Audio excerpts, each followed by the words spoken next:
प्रभु यीशु मसीह के मधुर और मीठे नाम में आज दिनांक 12 मई दिन गुरुवार को हम आप सबका स्वागत करते हैं। आज के दिन के लिए जो वचन है वो लिया गया है रोमियो की पत्री उसका 6वां अध्याय उसका 14 पद।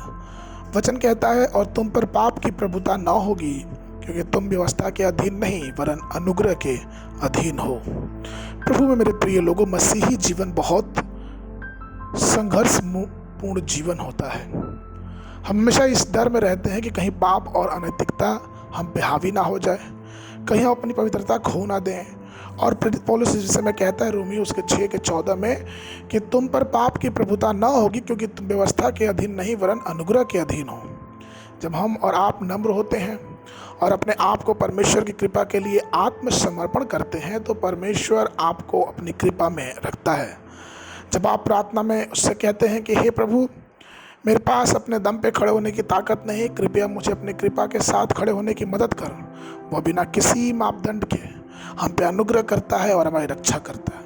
साथ ही में प्रभु की आत्मा और अनुशासन प्रार्थना के जीवन के माध्यम से पवित्रता को हम अपने जीवन में बनाए रख सकते हैं। दिन की शुरुआत हम प्रार्थना से करें, उसके वचनों पर चले, हमेशा प्रभु की तरफ ध्यान रखें, क्योंकि उसका वचन हमारे जीवन में एक दीपक के समान जलना चाहिए। जब वो दीपक हमारे जीवन में जलेगा तो शैतान कभी भी हम पे नियंत्रण नहीं कर पाएगा। कई बार मसीही जीवन हमारा ऐसा हो जाता है जैसे लकड़ी होती है और जलने के बाद वो बस बुझ जाती है। जब मसीही जीवन में प्रार्थना का जीवन खत्म हो जाता है तो शैतान अपने पूरी रीति से हमको अपने नियंत्रण में कर लेता है। प्रार्थना जीवन में अचानक कमी होने के कारण हमारे जीवन में चिड़चिड़ापन, क्रोध और हर प्रकार की अलग बातों का जन्म होता है और अंततः हम परमेश्वर के प्रेम को खो देते हैं। हम अपने जीवन में जल्दीबाजी करते हैं और परमेश्वर की शांति को खो देते हैं। ये सिर्फ इसलिए होता है क्योंकि हमारे जीवन से परमेश्वर से प्रार्थना का जीवन कम होने लगता है। पाप को दूर रखने के लिए आवश्यक है कि हम अपने परमेश्वर के वचनों को मानने प्रार्थना में लगे रहें, क्योंकि अगर हम परमेश्वर को अपने हृदय से उसके वचनों का पालन नहीं करेंगे तो हम उस दौड़ में आगे नहीं हो पाएंगे जिस दौड़ में परमेश्वर हमें मुकुट देना चाहता है।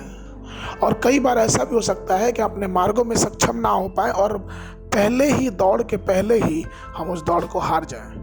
इसलिए आइए अपने जीवन में उस बड़े पापों से बच के आध्यात्मिक जीवन में मजबूती से पकड़ते जाएं और परमेश्वर का धन्यवाद करते हुए, जैसे दाऊद कहता है भजन संहिता 119 के 34 में कि मुझे समझ दे, तब मैं तेरी व्यवस्था को पकड़े रहूंगा और पूर्ण मन से उस पर चलूंगा। आइए परमेश्वर से प्रार्थना करें कि परमेश्वर हमें अपना समझ दे, हमें अपनी बुद्धि दे, ज्ञान दे कि हम आपके वचनों को पकड़े रहें और पाप के अधिकारी नहीं परंतु आपके वचन की ज्योति के अधिकारी हो सके। आज के वर्णन के लिए जो पद है वो लिया गया है पहला पत्रस की पत्री उसका 1 अध्याय उसका 15 पद। पर जैसा तुम्हारा बुलाने वाला पवित्र है वैसा ही तुम भी अपने सारे चाल चलन में पवित्र बनो।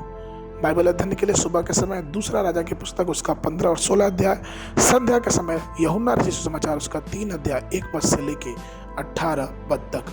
परमेश्वर आप सबको आशीष देवे।